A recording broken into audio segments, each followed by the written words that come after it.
Bonjour à tous et bienvenue dans cette nouvelle vidéo de votre podcast Le Pharmapreneur. Et dans cette série de vidéos, je vais te parler de mon quotidien de pharmacien au sein de la pharmacie du Manoir à Isnoville, mais également en tant qu'investisseur, en tant qu'entrepreneur, en tant que podcasteur, bref, tout ce qui émaille ma semaine, je vais te le raconter dans cette vidéo. Alors, déjà, qu'est-ce qui est notable sur la semaine que je suis en train de te décrire, c'est que nous sommes passés en mode vacances au sein de la région normande, au sein de Rouen. Et donc, du coup, factuellement, l'activité au sein de notre pharmacie est forcément beaucoup plus restreinte. Au niveau de mon équipe, il me manque 2 personnes. Mon collègue Marc-Antoine, incidence relativement faible au niveau de l'activité, je dirais, de délivrance et comptoir, on va dire, classique. Et il me manque également Marlène qui est partie en vacances avec une incidence un petit peu plus importante forcément au niveau de l'activité au comptoir, mais également au niveau de certaines tâches de type administratif et de la gestion de certains laboratoires. Bref, on s'organise et puis de toute façon l'activité est quand même un petit peu plus réduite, sachant que certains médecins sont également partis en vacances. Lundi, j'arrive tôt, comme d'habitude, de façon à pouvoir faire le point sur ce qui s'est passé durant le week-end, faire un petit peu le point sur les différentes problématiques qui ont pu être soulevées durant le week-end. Je fais un petit check des différents mails assez rapidement. J'embraye sur la réception des commandes, SERP, les grossistes classiques, avec un petit pointage sur les produits qui sont en rupture. Classique, je dirais.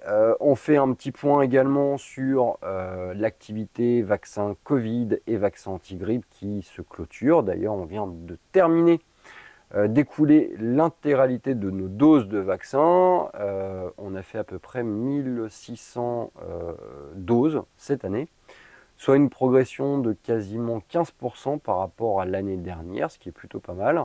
On observe également une progression du nombre d'actes de vaccination de notre pharmacie aux alentours des 12% de plus.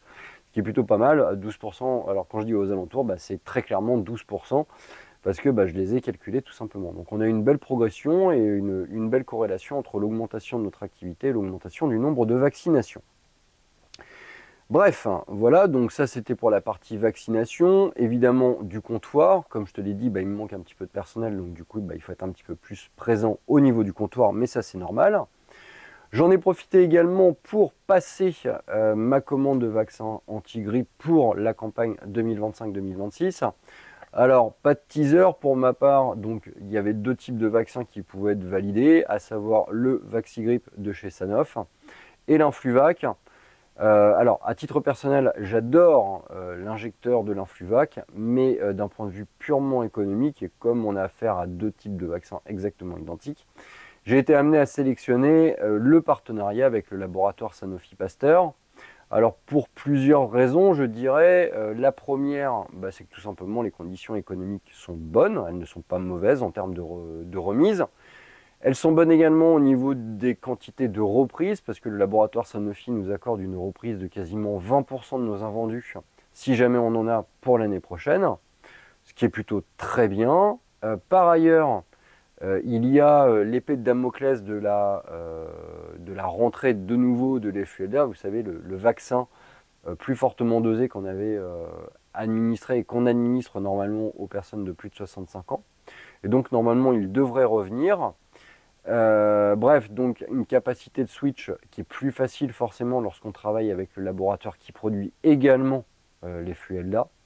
Bref, ces différents items ont fait que j'ai sélectionné un partenariat avec le laboratoire Sanofi, laboratoire français pour le coup en plus, donc c'est très bien. J'en ai profité également pour segmenter mes différentes commandes de façon à ne pas surcharger mon frigo. Alors en gros, un tiers 2 semaines avant l'ouverture de la campagne vaccinale, un autre tiers 2 semaines après l'ouverture de la campagne vaccinale, et le dernier tiers 3 semaines après la deuxième livraison. Ce qui me permettra d'écouler progressivement mes différents stocks, mes différentes réceptions de vaccins anti-grippe.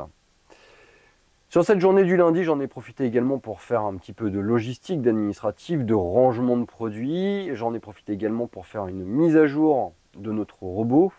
Un certain nombre de goulottes étaient périmées avec des produits qui étaient obsolètes, remplacés par certains génériques. Donc du coup, ça m'a permis de mettre à jour le robot, notamment au niveau des goulottes de distribution. On va gagner en rapidité et en efficacité au niveau de notre robot et au niveau du comptoir.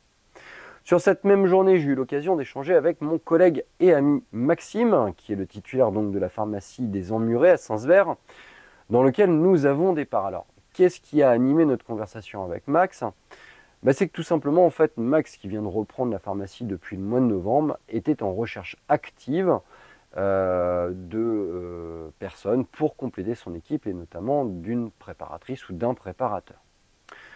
C'est pas évident le recrutement, il faut savoir choisir et il faut également trouver des personnes qui sont motivées pour venir dans certaines zones.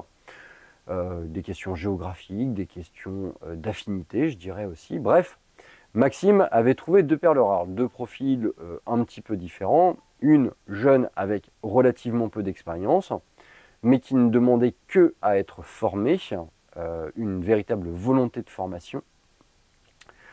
Des exigences salariales forcément plus faibles que le second item, qui lui était un profil plus âgé, plus expérimenté, avec une bonne maîtrise du secteur officinal, une capacité à gérer des labos déjà présents, une très bonne maîtrise du logiciel WinPharma, mais par contre une appétence salariale qui était forcément plus importante.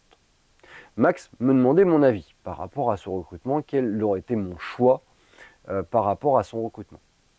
Je vais vous partager un petit peu mes axes de réflexion. Alors moi déjà, ce que j'ai dit à Max, c'est qu'il faut savoir en fait quel type de profil il recherche et pourquoi il recherche ça. Parce qu'il recherche un diplôme, préparateur, préparatrice, ok. Mais tous les préparateurs, préparatrices ne se valent pas, et notamment en fait en fonction des critères de nos besoins et du temps disponible aussi. Le critère financier est d'abord à valider. Si jamais le comptable vous dit non, vous devez vous cantonner à un salaire de temps, déjà par défaut, c'est la première des matrices, on ne va pas se mettre dans le rouge pour une embauche, ce n'est pas l'objectif.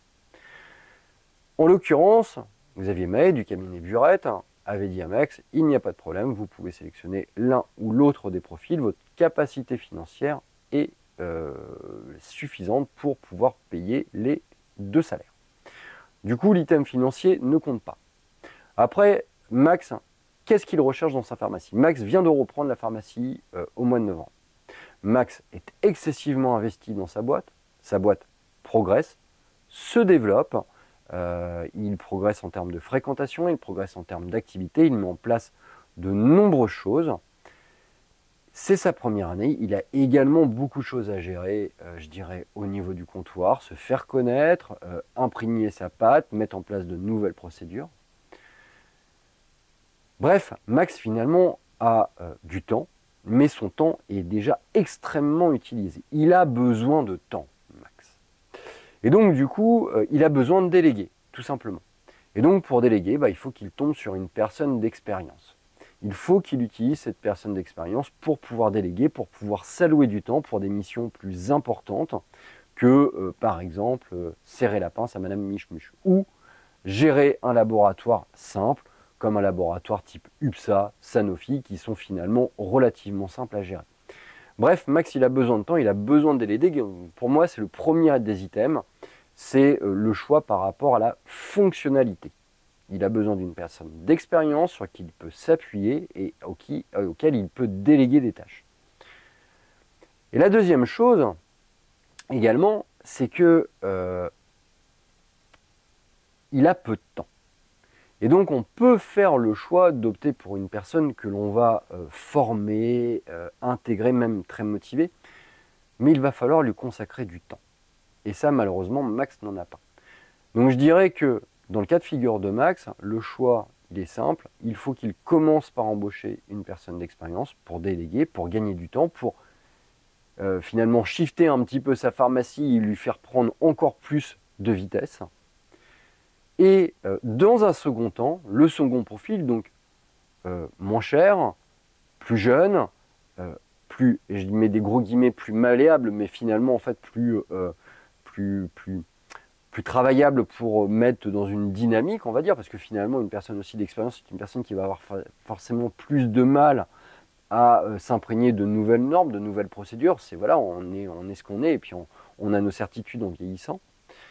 Bref, le second profil sera un profil de second temps, là où il va avoir plus de temps finalement pour créer une personne un peu à l'image de la pharmacie et dans la dynamique qu'il souhaite. Bref, donc du coup, moi comme j'ai dit à Max, le choix, il est simple, c'est la personne d'expérience dans un premier temps, ça va lui coûter cher. Donc lors de l'embauche, il faut bien préciser à cette personne pourquoi elle est embauchée, quels sont ses objectifs, quelles sont ses missions, quelle est sa fonction. Ce n'est pas simplement une préparatrice, ça sera une préparatrice avec un certain nombre de responsabilités, avec un certain nombre de missions. Et en tant que gérant, en tant que patron, en tant qu'entrepreneur, il ne faudra surtout pas avoir de scrupules à cesser le contrat dans la période d'essai si jamais Max sent que ce pourquoi il paye cette personne cher n'est pas au rendez-vous.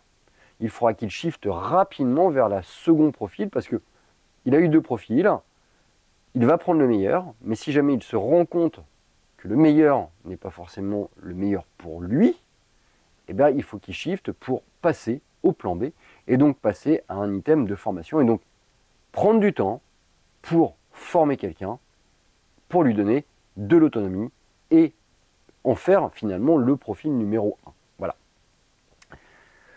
Fin de cette journée du lundi, toujours dans la discussion avec Max qui m'évoque également une évolution positive de sa pharmacie et ça c'est formidable. Toujours très content d'avoir un retour de mon ami Max là-dessus et puis l'investissement, l'ensemble de l'investissement qu'il met dans cette pharmacie est payant et d'ores et déjà payant, donc c'est très bien. Fin de journée, pour ma part, une petite course à pied, histoire de se vider la tête. Mardi, réception des commandes, évidemment. Un peu de comptoir aussi. J'ai réalisé plusieurs démarches administratives. La première, c'est la validation de ma journée d'examinateur pour les Dust 1 de la semaine dernière via l'item du FIFPL. Alors, si vous n'êtes pas habitué au FIFPL ou si vous êtes habitué justement au FIFPL, petite information, il a été fermé. Il va falloir refaire votre identification au niveau du FIFPL parce que les identifiants et le mot de passe ont été modifiés. Donc, il va falloir vous reconnecter pour changer votre mot de passe pour des questions de sécurité. Voilà, donc ça, c'est comme ça, petit disclaimer, comme ça au moins vous le savez. J'en ai profité également pour répondre à une sollicitation pour un questionnaire par le laboratoire Exafil qui m'a pris 10 minutes. Gestion, sécu, mutuelle, comme d'habitude et comme toutes les semaines, tu le sais, je ne te refais pas le topo. En partenariat avec ma collègue Camille qui intègre progressivement l'ensemble des nouvelles mutuelles. J'ai également effectué un rendez-vous pour ma prévoyance au niveau du laboratoire d'analyse médicale. Alors, tu ne le sais pas forcément, mais j'ai un peu fumé et depuis quelques temps, j'ai arrêté totalement pour des questions sportives. Tu le sais. Et du coup, ma prévoyance était typée en tant que profil fumeur. Et je voulais réviser cette clause-là parce que du coup, le fait de ne plus être fumeur en fait que je vais payer moins de mensualité. Donc du coup, j'ai été faire un test à la nicotine que j'ai ensuite transmis à mon agent AXA, Monsieur Van Est, de façon à ce qu'il révise mon contrat de prévoyance, de façon à ce qu'il me coûte finalement moins cher, qu'il coûte moins cher à notre structure. J'ai également réalisé un rendez-vous avec le groupement LC. Alors c'était un rendez-vous que j'avais sollicité. Tu sais, si tu suis ces vidéos, on avait été démarché par le groupement Lafayette.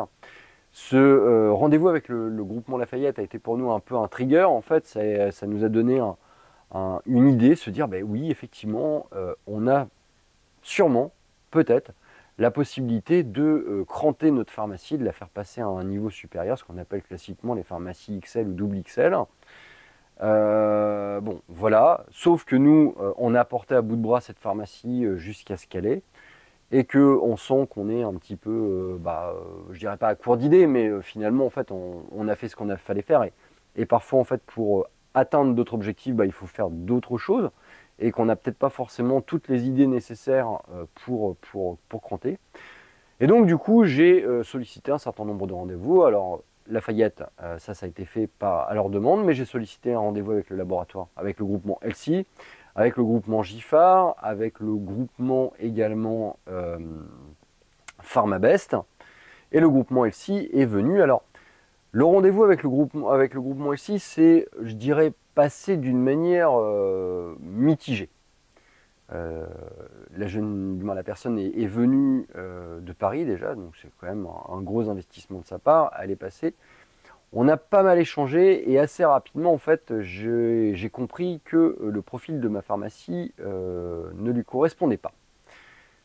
Alors c'est vrai qu'au départ, je l'ai un peu mal pris. Pourquoi? Tout simplement parce que ça faisait très longtemps qu'on ne m'avait pas dit que je n'étais pas assez sexy pour un laboratoire ou pour un groupement. Alors l'ego, on a pris un coup, j'avoue.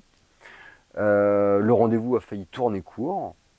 Mais finalement, en fait, dans le courant du rendez-vous, je me suis dit, mais finalement, ok, on n'a pas les normes. Alors, a priori, on n'a pas encore assez de chiffre d'affaires. Alors, pas beaucoup, hein, il nous manque 10% du chiffre d'affaires qu'on fait actuellement. En fait, il faudrait qu'on fasse 10% de plus pour intéresser le groupement LC. Pareil, au niveau de nos ratios de vente de produits de para et de médicaments, c'est pas cohérent. Donc finalement, en fait, il faudrait qu'on vende d'ores et déjà plus de para. Donc cette personne, en fait, m'a donné un certain nombre d'idées, de critères, on va dire, qu'il faut atteindre pour pouvoir prétendre à intéresser le groupement LC. Alors ça peut paraître un peu snob de la part de ce groupement-là, mais après ils ont une politique, ils ont des valeurs, et ça je l'entends, je comprends. Et finalement je l'ai vu un petit peu plus comme une opportunité d'évolution. Alors moi ce qui me manque, en fait, on a une pharmacie qui est un peu bâtarde, dans le sens où trop petit pour certains groupements, mais pas assez gros pour d'autres. Bref, il va falloir qu'on se motive, qu'on se challenge pour développer notre pharmacie au regard des différents critères qu'elle m'a donnés. Donc plus de promos, mettre en place en termes de volume, plus de promos, cadrer notre activité commerciale et économique, challenger plus nos équipes là-dessus, mettre en place également un certain nombre de services, un certain nombre de laboratoires, de façon à pouvoir cranter d'ores et déjà notre pharmacie. Alors, moi, l'objectif, c'est 1 an et demi pour atteindre cette progression, atteindre ces ratios. On peut parler, par exemple, de développement de vente de produits sur Internet aussi, pour shifter un petit peu la vente de produits de para, pourquoi pas. Bref, il y a un certain nombre d'éléments qui vont être à explorer, seul ou avec mon collègue, de façon à pouvoir faire d'ores et déjà cranter ma pharmacie. Alors moi, je me donne 1 an et demi. Et dans 1 an et demi, j'espère pouvoir répondre à l'ensemble des critères de ce groupement pour pouvoir en fait faire un choix éclairé sur différents types de groupements et de nouveau refaire compter ma pharmacie. Bref, reformuler mon développement au regard des différentes remarques pour lui faire atteindre un step qui me permettra de réatteindre un step encore plus grand. Ce que je veux dire par là, c'est que un rendez-vous, il y a 2 manières de l'aborder lorsque ça se passe mal. Soit on garde sa fierté, on garde son ego, et voilà, c'est le fight, hein, on dégage, ou on devient véhément, désagréable. Ça, c'est la première des options. Elle est valorisable, elle est louable, dans le sens où parfois on peut se sentir agressé, et c'est légitime que de se défendre. Là, pour le coup, j'étais plus dans une démarche, je dirais, constructive.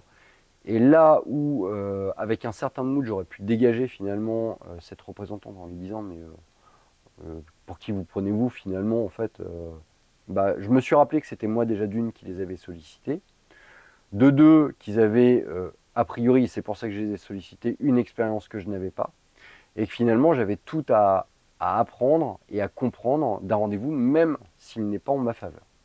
Bref, voir dans chaque situation plus une opportunité d'évolution qu'une contrainte.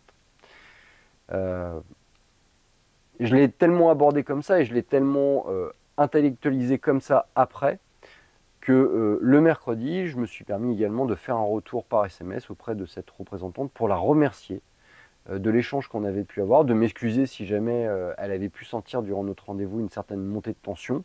Je lui ai expliqué ce que j'avais ressenti. D'une manière plus ou moins maladroite, me diraient mes collaborateurs, mais en tout cas je l'ai exprimé.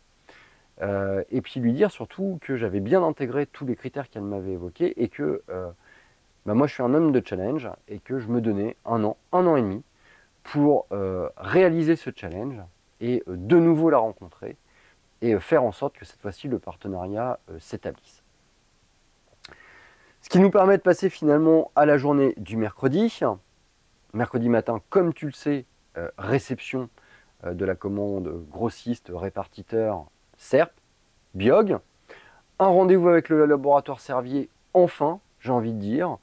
Rendez-vous qui ne s'est pas forcément bien passé, parce que j'ai essayé de voir avec elle pour les produits périmés, pas vraiment de capacité de reprise de produits périmés.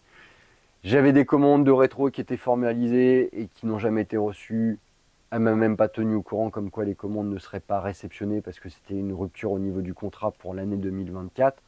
Bref, le rendez-vous s'est pas bien passé, j'ai pas apprécié, on n'a pas pu bien aborder. Alors elle s'était fait pruner aussi avant de venir à la pharmacie, donc elle n'était pas dans un bon mood. Donc ça s'est pas bien passé, j'ai passé ma commande, les rétros vont être faites, bref, pas le bon rendez-vous, ça a duré une demi-heure, mais j'avais qu'une envie, c'était de l'expédier. En parallèle de ça, je te le dis, j'ai été sollicité au regard de ma chaîne par des pharmaciens qui sont installés dans une région et qui m'ont demandé de participer à l'étude de leur projet entrepreneurial. Et donc j'ai passé un certain temps à analyser l'ensemble de leur dossier. Je t'en ferai part peut-être dans de prochaines vidéos avec leur accord évidemment. Mais c'est aussi ça l'intérêt de cette chaîne finalement, c'est que d'échanger, je suis heureux de partager avec certains confrères et donc du coup bah là des personnes qui viennent me solliciter en me demandant mon avis, mon expertise, une discussion finalement un petit peu tournée entre futurs professionnels, futurs titulaires et titulaires avec un petit peu d'expérience. Donc je les remercie de leur confiance. Sachez que j'étudie fermement votre dossier, que c'est avec grand plaisir que je vais participer à votre projet d'installation.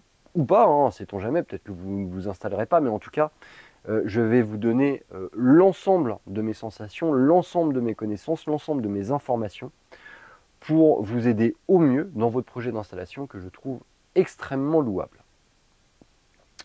Jeudi, comme tu le sais, j'arrive un petit peu plus tard, course à pied, entraînement pour le trail Vulcain qui approche à grands pas, 46 km du côté du Puy-de-Dôme, il faut forcément s'entraîner un petit peu. Rendez-vous avec le laboratoire Chauvin. Alors, je t'en ai déjà parlé. Pour moi, le laboratoire Chauvin, sur l'année 2025, ça va être du off.